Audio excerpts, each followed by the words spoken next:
Утром наше село начали окружать федеральные войска. Так. Якобы, что в селе находятся бандиты, террористы, что надо вести зачистку. Начали зачистку делать сегодня, да? Это они окружили село.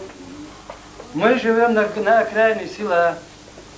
Каждый раз, когда эти федеральные войска окружают село, они постоянно то подходили, видели все, что в этих домах живут мирные люди, что они все семьянины, много детей.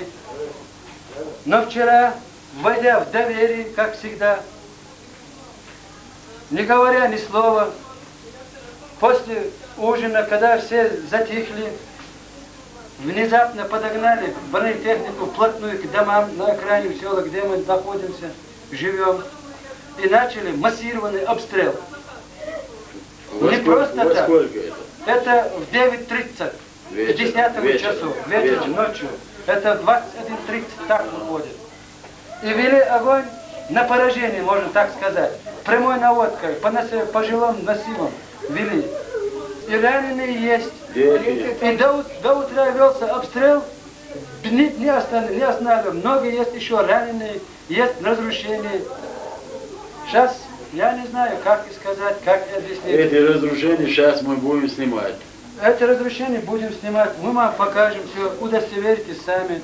С детьми я выбежала из дома, они стали прям по нас стрелять. Я не могла всю ночь своего найти мужа и не могли взять раненую сноху со двора, потому что они делали огнеметные, даже на нас обстрелы. У нас даже раненые вот лежат в больнице. Мы ничто не могли сделать в эту ночь, я не знаю, какая у нас власть. Куда смотрит Кадыров, куда смотрит Путин. Они у нас все вытащили. Вы сейчас, вот, наверное, увидите, как я живу. У меня только одна деревянная кровать и все. Потому что они все у нас вытащили из дома. А теперь и мужа забрали. Сейчас будем разрушение снимать, да? Последний хлеба отпирают. В открытую, прямо по домам, по жилым массивам.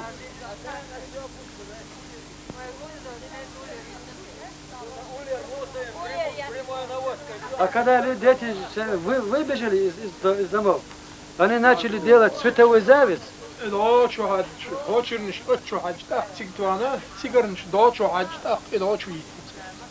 Они начали делать световой завес, и потом пулеметными, автоматными очередями начали стрелять по женщинам и по детям.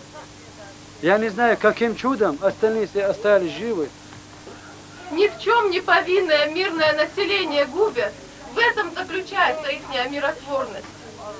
Детей, несчастных детей, бедных маленьких детей, взрослых женщин, которые не знают, куда деться. С одной комнаты побежишь в другую, туда стреляют, выбежишь, стреляют туда, бежишь туда, стреляют вдогонку. Разве так бывает? Они приехали воевать с боевиками или с женщинами и с детьми? Мы же кричали. С мирными людьми. Их голоса были слышны, как они стреляли, командовали, здесь женщины, дети кричали. Мы кричали вовсю.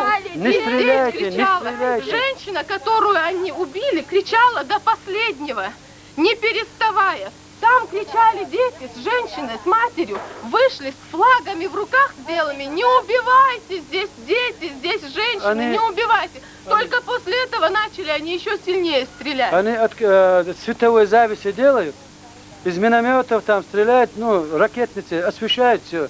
Они видят все как на ладони. Потому что они около 150-200 метров рядом подогнали бронетехнику, вот к окраине села. И стреляют, они видят, вот видите, ровно здесь все. Спрятаться некуда, они стреляли из пулеметов, из автоматов. Они весь день здесь находились. Целый Они день видели, здесь как находились. бегали, играли ребятишки, они были в курсе всего. И опять-таки они дождались ночи, и вот это действительно настоящая подлянка. То, что они с нами сделали, это называется никак иначе, как подлянка. Если бы мы знали, мы бы хотя бы куда-нибудь укрылись бы. Или в какое-то укрытие пошли бы, чтобы спасти, хотя бы если не свою жизнь, то жизнь детей маленьких. А они дождались ночи и вот таким образом уничтожили ни в чем не повинных людей. Убили женщину и убили мужчину, который бежал на помощь. От того, что она кричала, бежал ни в чем не повинный мужчина, просто бежал на помощь, чтобы спасти женщину и вот меня с ребенком. Больше в доме никого не было. Сейчас, что виноват,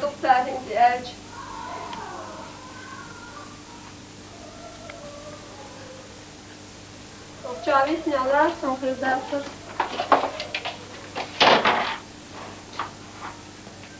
Nis čirk bok čkurja, homesi džampa krvamara kurja, tjamo săpăi.